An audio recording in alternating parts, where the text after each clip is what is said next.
Trump tells GOP don't touch Medicare or Social Security in debt ceiling fight. FBI finds 6 more classified documents in search of Biden's home. Billboard highlights bond between Muslims and Jesus. Canada to pay more than $2 billion to hundreds of Indigenous abuse survivors. 21 die of mysterious disease in Northeastern Afghanistan. Global condemnations pour in over Quran burning in Sweden.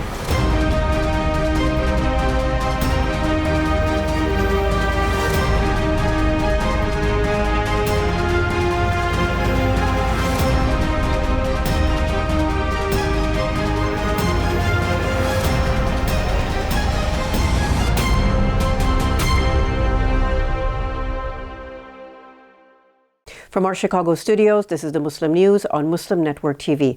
Assalamu alaikum, I'm Samana, Siddiqui. Our top story tonight. Former President Donald Trump warned Republican lawmakers not to touch entitlement programs as part of negotiations with the White House over raising the debt ceiling. Trump said in a video message, under no circumstances should Republicans vote to cut a single penny from Medicare or Social Security. Republicans have vowed not to raise the federal government's borrowing capacity unless Biden makes steep cuts to federal spending. That could potentially affect social insurance programs like Social Security and Medicare. Trump instead suggested targeting foreign aid, cracking down on migration, ending what he called left-wing gender programs from our military, and money spent on climate extremism. He further criticized President Joe Biden over the migration crisis at the southern border. The 2-minute video is part of a series of policy announcements put out by Trump's campaign. Academics and Democratic lawmakers are angry over Florida Governor Ron DeSantis' administration for rejecting a new high school African American Studies course. The class is one of the National College Board's approved advanced placement courses, the same company that runs SAT testing across the country. Some Republican Florida officials claim the course violates the state's ban on what they call woke education and lacks educational value. They claim it promotes critical race theory, an academic framework that proposes that systemic racism is inherent in U.S. society. DeSantis said the Stop Woke Act, which applies to schools from primary through university level, as well as businesses, aims to combat what he calls wokeness as a form of cultural Marxism. The law was partially blocked last year by a federal judge who rejected the state's authority to muzzle its professors in the name of freedom. Marvin Dunn, author and former Florida International University professor, said the state is doing its best to shut down discussions about race and slavery. The U.S. Justice Department searched President Joe Biden's home in Wilmington, Delaware, and found 6 more classified documents, his personal attorney said. Bob Bauer said some of the materials were from the president's service in the Senate and from his tenure as vice president. The search lasted nearly 13 hours on Friday. Handwritten notes from Biden's years as vice president were also taken for further review. The White House counsel's office said neither the president nor the first lady were present during the search. The 6 documents were in addition to classified government records found at Biden's private office and home in recent weeks. The first batch of documents was discovered on November 2nd at his former office at the Penn Biden Center in Washington, D.C. from the Obama administration. That was followed by the discovery of additional classified documents on December 20th in Biden's garage and later at his home in Delaware. The documents reportedly included U.S. intelligence memos and briefing materials dated between 2013 and 2016 related to Ukraine, Iran, and the UK. Hundreds of demonstrators marched on Saturday in Washington, D.C. in solidarity with protesters in Iran. They gathered at Farragut Square and marched toward the streets of the U.S. Capitol.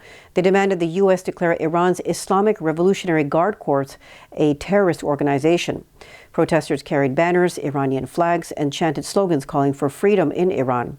The country has been rocked by historic mass protests in September following the death of 22-year-old Mahsa Amini in police custody. Since then, thousands of people have been detained, according to human rights groups. Iranian authorities said 200 people have died in the unrest. A billboard near Highway 6 in Hempstead, Texas, calls attention to the commonalities between Islam and Christianity. It reminds drivers that Muslims love Jesus too. The Illinois-based Islamic Education Center Gain Peace is placing similar signs in Chicago, Dallas, and central New Jersey, all of which have significant Muslim populations. Its goal is to highlight the religion's shared roots and to work through misconceptions.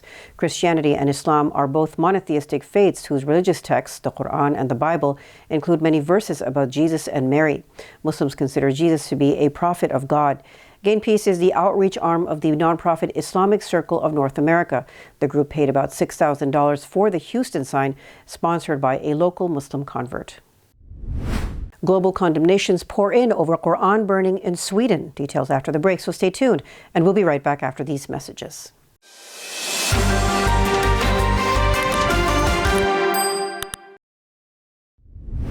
Welcome back. Condemnations poured in from across the Muslim world over the burning of a copy of the Quran by a Swedish-Danish right-wing extremist in Stockholm last weekend. Rasmus Paludan, a leader of the Stram Kurs, or Hardline Party, burned Islam's holy book under the protection of police and with the permission of the government. He burned the copy outside the Turkish embassy on Saturday in the Swedish capital. That sparked protests in Pakistan, Turkey, and Iran. Saudi Arabia condemned Swedish authorities for allowing the far-right politician to burn the holy book. The Organization of Islamic Cooperation also condemned the Quran burning as a provocative action targeting Muslims. The OIC is an intergovernmental organization composed of 57 member states, with 48 being Muslim-majority countries. The group said the burning of the Quran insults Muslim sacred values and is a further example of rising Islamophobia. Canada will provide hundreds of Indigenous communities $2.8 billion in compensation for nearly a century of abuse suffered by children in residential schools. The government said Canada is committed to addressing the collective harm caused by the residential school system and the loss of language, culture, and heritage. The settlement is guided by the 4 pillars developed by the representative plaintiffs, the government said. The 4 pillars include the revival and protection of Indigenous languages and cultures, the protection and promotion of heritage, and wellness for Indigenous communities. The resolution aims to revitalize Indigenous education, culture, and language to support survivors in healing, the government said. About 150,000 children attended residential schools. The National Center for Truth and Reconciliation Commission estimates that over 4,000 children died from disease and malnutrition, while others suffered physical, emotional, and sexual abuse. The Indian government has blocked social media content related to the first episode of the BBC documentary India, the Modi Question. The documentary focuses on Indian Prime Minister Narendra Modi's leadership as Chief Minister of Western Gujarat state during deadly riots there in 2002.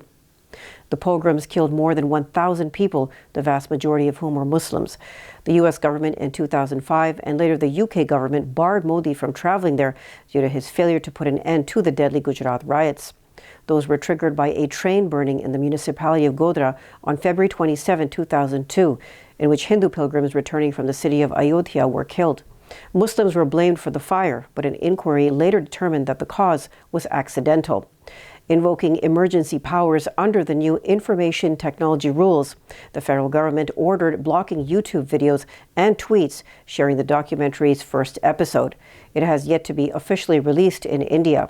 India has become the world's leader in shutting down the internet to block dissident voices. It blacked out the internet at least 106 times in 2021. Should the West continue to ship arms to Ukraine, Moscow will retaliate with more powerful weapons, a top Russian government official said on Sunday. The close ally of President Vladimir Putin was talking about the use of nuclear missiles. Vyacheslav Volodin, chairman of the State Duma, Russia's lower house, said deliveries of offensive weapons to the Kyiv regime will lead to a global catastrophe. Ukraine, with support from Western allies, is seeking to reclaim territory illegally annexed by Russia in recent months. Political reports said Volodin's threat comes amid arguments over whether Germany will send Leopard 2 battle tanks to Ukraine to fight the Russian invasion. It's not the first time that Russian officials have threatened to use nuclear weapons since Putin attacked Ukraine last February. Former Russian President Dmitry Medvedev, now deputy chairman of the country's Security Council, said a loss by Moscow could lead to nuclear war. At least 21 people have died due to a mysterious disease in northeastern Afghanistan, officials said Sunday. The disease spread in the Wakhan area of the mountainous Pamir region. Medical teams are on the ground working to determine the exact nature of the illness, local authorities in Badakhshan province said. The Ministry of Health of the interim Taliban administration said the medical teams reached the region via neighboring Tajikistan. 2 human rights groups instrumental in halting the forcible deportation of an Uyghur Muslim couple seeking asylum in Malta are now planning their next legal move. Safeguard Defenders and the Maltese NGO Aditas Foundation have taken up the case of the married couple who arrived in Malta in 2016. They applied for international protection because of the danger of persecution they faced back in China based on their ethnicity and religion. After authorities denied their application in 2017, they went into hiding in the country and were issued a return decision and removal order on August 1st, 2022. The couple raised a claim based on the non-refoulement principle. That states that no one should be returned to a country where they would face persecution, violence, or death. Maltese authorities rejected it on January 12th. But the next day, the two rights groups filed an application with the court for urgent interim measures against Malta, which is a European Union member state. The Strasbourg, France-based Court of Human Rights issued the order on January 16th after Maltese authorities decided to send the pair back to China. This was despite evidence of atrocities committed against Uyghurs and the persecution of the couple through reprisals against their family members in China. Turkey's President Recep Tayyip Erdogan has announced that the country will hold elections on May 14th. That is 1 month earlier than scheduled. Turkey's presidential and parliamentary elections were scheduled to be held on June 18th, but Erdogan had signaled that the vote could be brought forward. Opinion polls show the parliamentary and presidential elections will be tight and will mark Erdogan's biggest test in his 2 decades in power. The 68-year-old leader has overseen years of economic growth, which led Turkey into the ranks of middle-income countries. But more recently, the government is battling inflation that has depleted people's savings and seen real wages go down. Coming up next after the break is our in-depth analysis segment, so stay tuned and we'll be right back after these messages.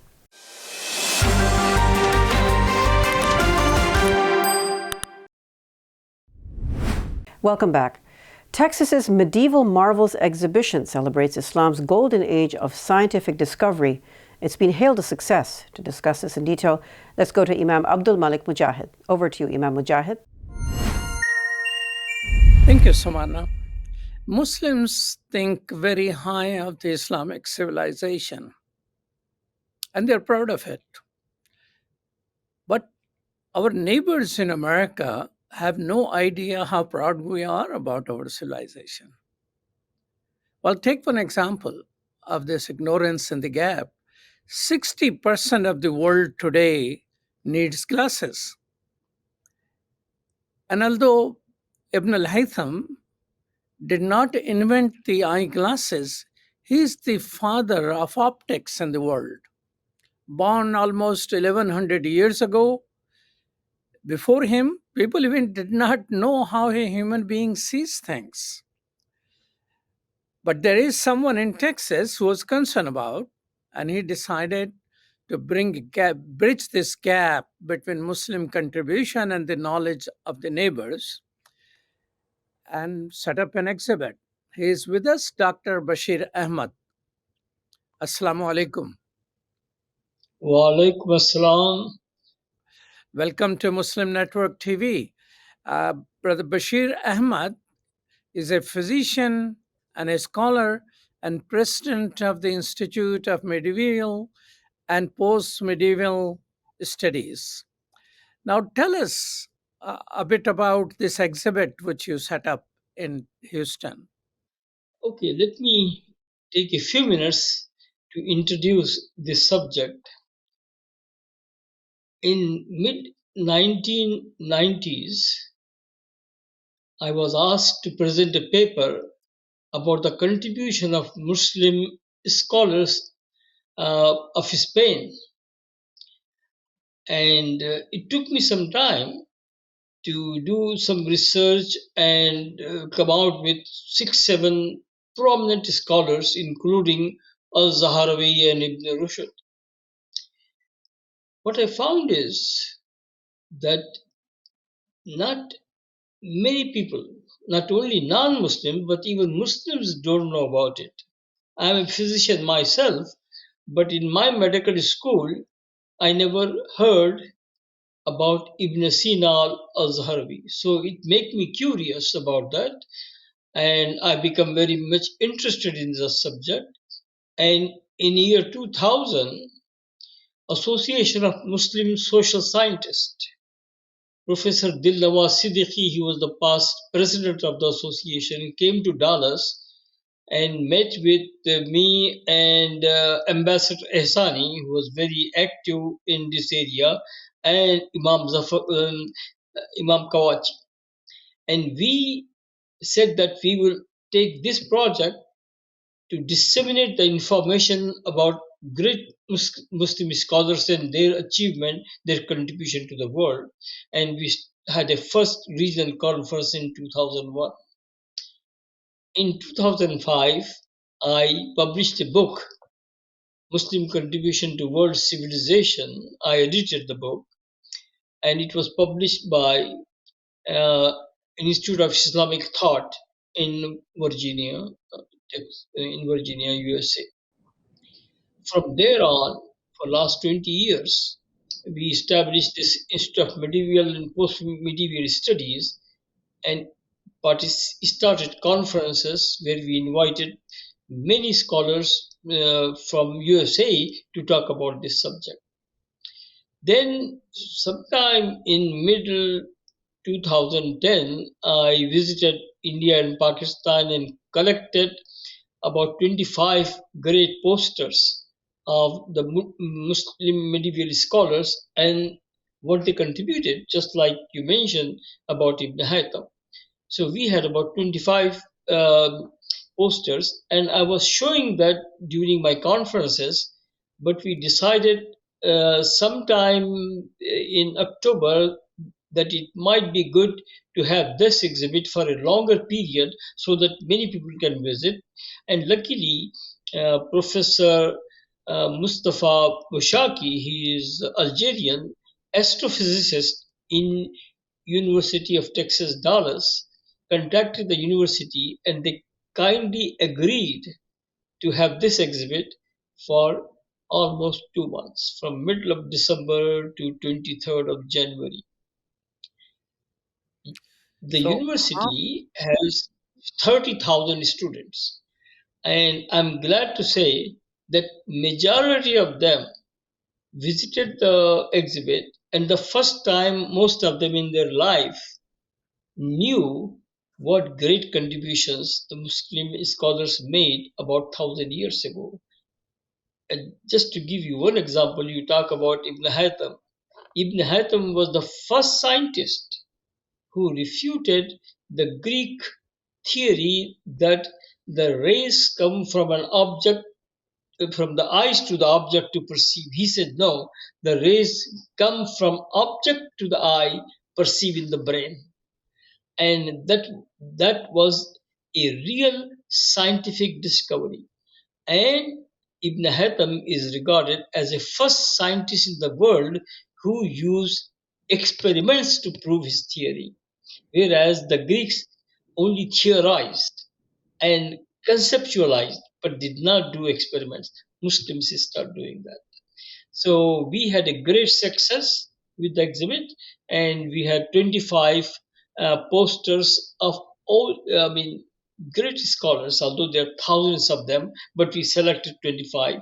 And we showed them.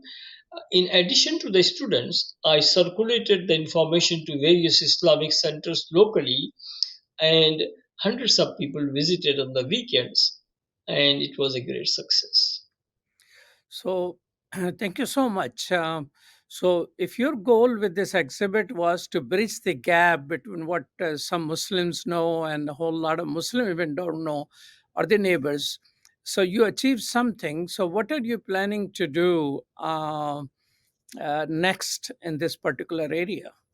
Just to let me go back, as I mentioned that Association of Muslim Social Scientists contacted us, and we had the first regional conference in June 2001. This was before 9/11, and we said that this subject of Muslim contribution to the world is very important just now because Muslim name was associated with terrorism, and people don't know how much they have contributed to this great civilization which we are seeing today. So that was our goal, and we accomplished quite a bit in removing the myth that Muslims were always ignorant because the way many of my Christian friends understand that after Greek civilization, Roman civilization, there were dark ages for almost 1500 years or 1200 years until Renaissance. This exhibit proved that the foundation of Renaissance is built on Muslim contribution to the civilization, Muslim research in mathematics, physics, chemistry, biology, and even philosophy. So we have now changed our directions about 3 years ago. We said, yes, history is very important, and we will definitely share the history with Muslims and non-Muslims, because many Muslims didn't know about that either. Because during the colonial role, while the colonialists introduced scientific subjects in Muslim world, but they purposely did not mention the Muslim contribution. So we removed that myth, and we said no, civilization is built in blocks. It was Chinese and Indians before Romans and Greek, and Romans and Greek. Then the Muslims have played a major role for almost 800 years. Now, in 2018, we developed a new thinking that yes, from history we can take the lesson. Muslims can do it. We are not doing it for 500 years.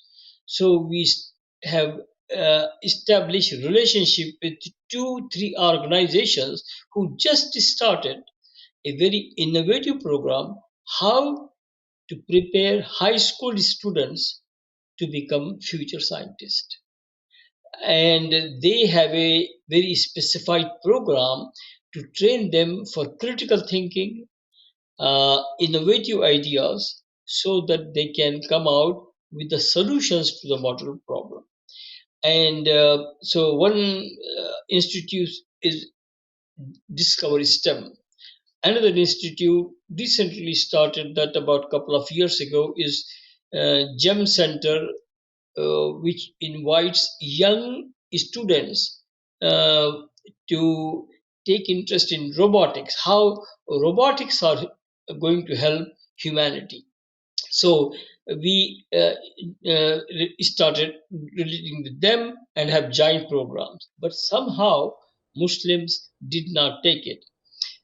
The great reformers like Sir Syed Ahmed Khan started teaching science and English in Aligarh University, and Muslims opposed to that because they felt that it is Nasrani, it is Christian, and it will weaken the faith. So he had to struggle a lot, but he was successful. And similar changes occur in Egypt and some other parts of the Muslim world. So I gave all the details in that book. Then I said, now that's history. We have to go forward with that. And as to answer your question, our focus now is how to stimulate, motivate young generation. I will give you 2 examples what we are doing. In 2020 and 2021, we had 2 essay contests for high school students. First essay contest was that we gave 6 names of the great scholars like Ibn Sina, Ibn Rushd, Ibn Haytham, and asked the students to search Google and find their work, what they did, how they contributed to the progress of science in this world. And believe me, 25 students submitted the paper, and they have done marvelous job. We did give the prize to first 4 top students, and they not only learn what Muslims have done, but they said learning about their work give us the motivation, the inspiration that we can become the scientists. Based on the success of that, in 2021, we uh, offered another educational program, essay contest, where I gave the names of 3 Nobel laureates of 20th century and 6 leading scientists in this country who are working in Harvard, Columbia, and Stanford, and asked them to write about their work. And that was a great success. But they know that it is not only the Muslims have done the work, but Muslims have potential to do the same thing again. And they wrote about Professor Salam, Professor Sarkar, and Professor Zuel about how they did in the chemistry, physics, and DNA repair. So, based on their success, we will continue that. So, we have two projects going on simultaneously. Thank you so much, Dr. Basheer Ahmed, for your time. Truly appreciate it. This is a brief conversation. Of course, it will require much more knowledge. Thank you so much for your work. Assalamu alaikum. Thank you very much. I appreciate the time. Back to you, Samana. Thank you. That's all from our Chicago studios tonight. Thank you for tuning in. You can find previous episodes and more on our YouTube or Facebook. For more content, keep watching Muslim Network TV or visit muslimnetwork.tv. Salam and good night.